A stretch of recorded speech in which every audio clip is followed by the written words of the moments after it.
Hello, everyone, and welcome to the Jeffrey Epstein Show. I'm your host, Bobbycapucci, and this is Daily Drop number 71. I won't open up with a huge, gigantic monologue tonight. We'll keep it short and simple and to the articles, considering it's so late already. Like I said, sorry about it being so late. I was watching UFC, and of course, all the fights had to go super long. 3 championship fights, 3 pretty long fights. So, here we are. We have an article from The Sun saying that, well, there's a second woman now who is about to go public saying that she had sex with Prince Andrew, I guess, in Epstein's orbit. So we're going to go over that one. And the second article we have is from the Daily Mail, and it's about Prince Andrew again, and how he was used as bait, supposedly, by Epstein to try and get a 15-year-old girl to go to the Caribbean islands with him, so he could assault her there, I guess. So we'll see what both of these articles have to say. We're going to start with the article from The Sun and dive into that bad boy. First, if you'd like to contact me, you can do that at bobbycapucci@protonmail.com. That's BOBBYCAPUCCI@protonmail.com.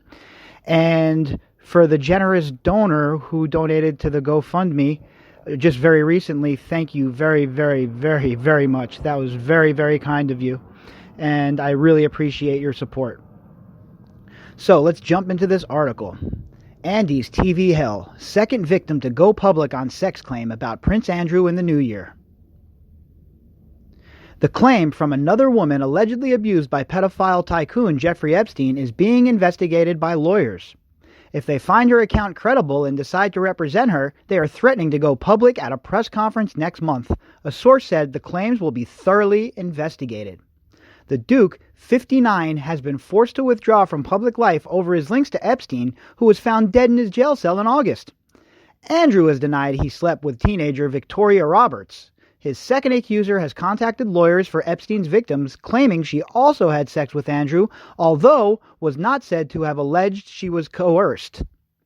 Lawyers will question the woman in an in-depth phone call over the next few weeks and will try to corroborate her story with other sources. The source added, in January, if the lawyer believes her account to be credible and takes on the client, there will be a press conference.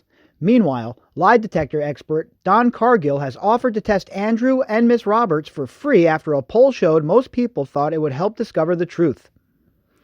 All right, so there you have it. That's the first article, very short, very to the point, and I guess there's not much information there besides that. So supposedly there's a second lady who has come forward who said she's not only saw Prince Andrew, but she had sex with him via Jeffrey Epstein's circle. Now, she wasn't saying she was coerced, I guess, at least not from the reports we're getting right now, but I guess she'll elaborate a little bit more, and the lawyers will expand on her story a little bit more as, the evidence is vetted. So I just figured that little blurb would be something that obviously we'd be interested in on the podcast, and something that we should definitely talk about for a second. Now, the second article from the Daily Mail. Prince Andrew was used as bait by pedophile Jeffrey Epstein to try and lure 15-year-old sex victim to his Caribbean island. Prince Andrew was used as bait by pedophile Jeffrey Epstein in an attempt to lure a 15-year-old girl to his Caribbean island, it has been claimed. A representative of Epstein is alleged to have offered the 15-year-old girl the opportunity to meet Prince Andrew as a way to get her to visit Little St. James, owned by the American financier pedophile from 1998 until his death in August. I'm going to go out on a limb and say it was Ghislaine Maxwell who offered this 15-year-old girl this chance. The woman, who refers to herself as Jane Doe, 15, claims she had been sexually assaulted at Epstein's Zorro Ranch compound in New Mexico in 2004 before the attempt to lure her to the Caribbean. I have an idea who that is, but I'm not going to mention her name. If she's going by Jane Doe in this article, well, I'm not going to blow her cover if I think I know who it is. It's not for me to do. If she doesn't feel comfortable using her name, we certainly aren't going to use it here. Epstein's team began grooming and manipulating the 15-year-old when she was on a school trip to New York with her drama club, according to Jane Doe 15's complaint, which was filed in November to New York's Southern District Court. She was taken to Epstein's Manhattan townhouse by one of his assistants, where she was later given an iPod and photographed, claims made in court documents said. 2 weeks later, after this meeting, she describes being subjected to a vicious, prolonged sexual assault. In a statement, she claimed Epstein raped her in front of a wall of photographs of him shaking hands with world leaders and celebrities. Think about that for a second, folks. In front of a wall with a bunch of pictures of him shaking hands with celebrities and world leaders and all the people that the media and the TV tell you to look up to. All of these sick SOBs. It's very gross to think about. And imagine what this poor 15-year-old girl. Try and think back to when you were 15. I know when I was 15, I can't even imagine. It is absolutely, positively disgusting to even think about. And like I said before, after I read these articles, I feel like I have to take 5 showers and scrub myself with a wire brush. The 15-year-old was then offered by Epstein's representatives to visit his Caribbean island, which she declined out of fear and did not meet Andrew or see the billionaire sex offender again, according to the Sunday Times. These allegations were set out in a letter sent to Prince Andrew by Jane Doe's 15 lawyer Gloria Allred last week. Again, Gloria Allred. Her and her daughter have to have their hands into every one of these kinds of pies, right? They got to be involved. They got to go ahead and make a big stink. Just do the lawyer work, all right? I wouldn't have half the problem with you if I didn't feel like you were publicity hounds. But come on, just do the lawyer work. Hold these people accountable, and you'll have all the accolades. You don't have to act like a crazy, well, we have this, we have that, and press your nonsense. Do it the right way, so there's no way anybody can say, oh boy, look who's involved. What do you think's going to happen? The letter by Allred to Andrews stated that Epstein presented connections with the world's most powerful people. It said, your prestige and reputation were directly touted in his attempts to engage in further harm. She's not lying about that. That's what enabling is, folks, right? He was using Andrew to get these young girls, on the promise of, hey, you get to meet the prince. And what Andrew was getting, well, at first he thought he was just getting, a little bit of action, a little bit of, hey, I'm the prince. These girls want to be with me. He's not thinking, I want to think he's not thinking, oh, she's underage. And he ends up getting caught in this blackmail operation and he has nowhere to go. Now he has to just, he has to go all in, chips all the way to the middle of the table and go all in behind Jeffrey Epstein, or Epstein outs him. Allred, who is representing 5 of Epstein's victims, urged the prince to provide sworn testimony to the FBI in order to help the victims of Epstein find peace and for the interests of serving justice. Can't argue with that either. Let's do it. Get on record. Let's get you subpoenaed. You were brave enough to have your little interview, right, in Buckingham Palace. Now let's see how brave you are to do it in the office of an investigator. It comes after Andrew was under pressure to talk to U.S. investigators after the BBC Newsnight interview with Emily Maitlis over links to the sex offender. In the interview, he claimed to have no memory of a photo apparently showing the pair at Ghislaine Maxwell's house ever being taken and suggested it had been faked.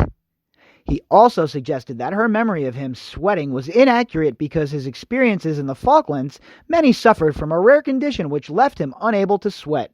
Yep, we all know that's a fact, huh? Sure, you weren't able to sweat. I bet you're sweating now, though, aren't you there, Handsy Andy? On Wednesday, Virginia Roberts, who now goes by the surname Joffrey, posted a chilling message on Twitter announcing, I am not suicidal, after giving a high-profile interview accusing powerful figures, including Prince Andrew, of sexually abusing her. All right, pump the brakes there for a minute. Let's go full stop, all right? In this day and age, this woman, who is obviously has the dirt on a bunch of people that don't want the dirt to be had on them, how is she in such fear for her life? How isn't she being more protected? How isn't there an FBI team watching her? How isn't somebody protecting her? Does a private security firm, anybody at this point? Because I have to tell you what, I'm not very cynical, and I am not really a conspiracy theory type of guy. I don't really believe in all the nonsense that you hear these people going crazy about. Hey, whatever, if people want to believe that, I'm not here to tell them that they're wrong. I'm just saying my personal beliefs. I'm always skeptical. I go into every situation very skeptical. And this right here, her talking about she's not suicidal and all the other stuff around this situation, it's bad news, folks. How could we let this occur in our society with the supposed justice system that we have in this society, where if you don't pay your traffic fines, you'll go to jail? How can these people get away with what they're getting away with and still find a way that the victim still feels intimidated, even though the mastermind, quote unquote, is dead? The 36-year-old who claimed she was a sex trafficking victim of pedophile Jeffrey Epstein wrote, "If something happens to me in the sake of my family, do not let them get away with it. Do not let this go away and help me to protect them. Too many evil people want to see me quieted." I can't even right now. I mean, really? Really? Miss Roberts posted the message in response to another user who suggested the FBI would try to kill her to protect the ultra-rich and well-connected. It comes after Epstein died in custody in the U.S. while awaiting trial. An official autopsy concluded he hanged himself despite persistent conspiracies and claims by high-profile pathologist Michael Baden that the evidence points to homicide. Miss Roberts gave an emotional interview to the BBC recently about the abuse she claims she suffered at the hands of Epstein and Prince Andrew. She claims the prince abused her 3 times. Once at Epstein's New York apartment, once on a yacht in the Caribbean, and once at the London home of Ghislaine Maxwell, Epstein's alleged madam. And I know, folks, for those of you who have been tuned in from the beginning, you guys are all caught up to date, and you know exactly what's going on here. But sometimes the repetitiveness in these articles and the redundancy, it serves well for the newer people who are just getting involved, right? Instead of me having to go back and do a complete timeline, they get these blurbs and they sort of pick it up on the fly. Speaking about her first alleged encounter with Andrew in London, she said she was taken to Tramp nightclub, where she recalls dancing with the sweating prince. After leaving the nightclub, Roberts said, "In the car, Ghislaine tells me that I have to do for Andrew what I do for Jeffrey, and that made me sick. I didn't expect it from royalty. I didn't expect it from someone that people look up to and admire, the royal family." Giving her account of what happened at Ghislaine's house, she added, "There was a bath, and it started there, and it led into the bedroom. It didn't last very long. The whole entire procedure, it was disgusting. He wasn't mean or anything, but he got up, and he said thanks, and he walked out." In response to Roberts' BBC interview, a Buckingham Palace spokesman said the Duke unequivocally regrets his ill-judged association with Jeffrey Epstein and deeply sympathizes for those affected who want some form of closure. Now, think about the article that we read just this afternoon, folks, the first flashback article, and think about how much their tone has changed since then. They were all piss and vinegar then, weren't they? And now, when the evidence starts coming out, the facts starting to come to life, a whole new tune is being sung, isn't it? Yes, sir. They know that this guy is in big trouble, and they're hedging their bets. They said it is emphatically denied that the Duke of York had any form of sexual contact or relationship with Virginia Roberts. Any claim to the contrary is false and without foundation. Oh, there's a lot of foundation. In fact, we have enough foundation to build a new city. The palace has also stated that the suggestion of impropriety with underage minors by the Duke was categorically untrue. He was widely criticized for failing to show remorse for his association with the disgraced financier, pedophile, or empathy with Epstein's victims during his television appearance. He has resigned from a large number of patronages and seen organizations he was once involved with sever ties. Miss Roberts claimed in court papers in Florida that she was forced to have sex with Andrew when she was age 17, below the state's age of consent. However, that allegation was struck out by a judge in 2015 for being immaterial and impertinent. Yeah, that's exactly what you are, Judge. You're not. You know what you are? The judge in this case is inept. You want to use a word with an I? Let's use the word inept, because that's what the judge is. How is it immaterial and impertinent? I almost said a very bad word. I almost dropped an F-bomb for the first time on this podcast. I'm agitated by this sort of thing. I am so agitated by this sort of thing, and it makes me really mad. How can a judge drop this, strike out what she had to say as immaterial? It goes to the very heart of this case, folks. You're establishing a pattern. As a prosecutor, you're establishing a pattern of behavior, an MO. And if this crucial evidence is considered immaterial, how are you supposed to do that? How are you supposed to formulate a case? You can't. And maybe that's what the judge wanted. Maybe the judge was in on it. Who knows? I don't have any evidence of that, of course. But at this point, we have to be skeptical of everybody that's involved in this case. If your name is mentioned in this case, you need to be rigorously vetted. And I don't care who you are. If you're mentioned in this case, a closer look must happen. A very critical eye must be put towards you. And I'm sorry, but that's just the way it is. These people have given us no reason to trust them, given us no reason to believe them, and certainly given us no reason to let off the gas. They've given us no reason not to turn 2020 into the year that the predator becomes the prey. If you'd like to contact me, you can do that at Bobbycapucci at protonmail.com. That's BOBBYCAPUCCI at protonmail.com. If you would like to support the show, the GoFundMe link is in the description box, and you can get down right there. I will be back tomorrow, folks, with a morning update and a daily drop. And you know what? In the afternoon, we're going to do another flashback article. I'm thinking maybe we'll do one every day. Why not? Why not at this point? I am completely and fully committed, folks. I am 100% in. No questions asked. This is what I'm doing. This is the story I'm following. This is what I plan on doing with my time professionally and personally until we have some answers in this case. And that's where we're at. For those of you who just joined us for the first time, awesome. Glad to have you. And for those of you who have been here, well, you folks already know how I feel about you. Best audience in podcasting, hands down. The feedback makes it all worthwhile. It makes it all worthwhile for me to know that, you folks are on, there's other people out there that feel the same. And, it's because it's disheartening to think that these people could get away with this nonsense, right?